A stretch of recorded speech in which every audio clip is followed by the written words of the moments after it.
ایک دوسرے کے ساتھ رہنے والے انسان ہی ایک دوسرے سے تنگ ہیں۔ فیکٹری مالک کا گزارا مزدوروں کے ساتھ نہیں ہو رہا اور مزدور مالک سے نجات حاصل کرنا چاہتے ہیں۔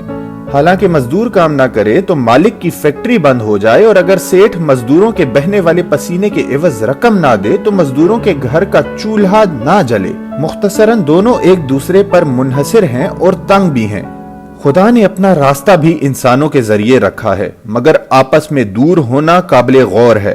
شاگرد کو استاد کی ضرورت ہے قابل ہونے کے لیے، آگے بڑھنے کے لیے، اور اگر استاد کا شاگرد ہی کوئی نہ ہو تو اسے استاد کون کہے۔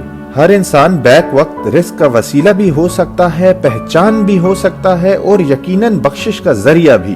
انسان ایک دوسرے کے لیے لازم و ملزوم ہے۔ اس کی دلیل اس سے زیادہ کیا ہو سکتی ہے کہ اگر کسان کام کرنا چھوڑ دے تو باقی لوگوں کو دوسرے وقت کے کھانے کے لالے پڑ جائیں، اور اگر دوسرے لوگ کھانا چھوڑ دیں تو کسان اپنے بچوں کی سکول فیس کہاں سے دے گا؟ جہاں ایک دوسرے پر اتنا انحصار ہو رہا ہو، وہاں ایک دوسرے کی غلطیوں کو معاف کرنے کی بھی گنجائش رکھنی چاہیے۔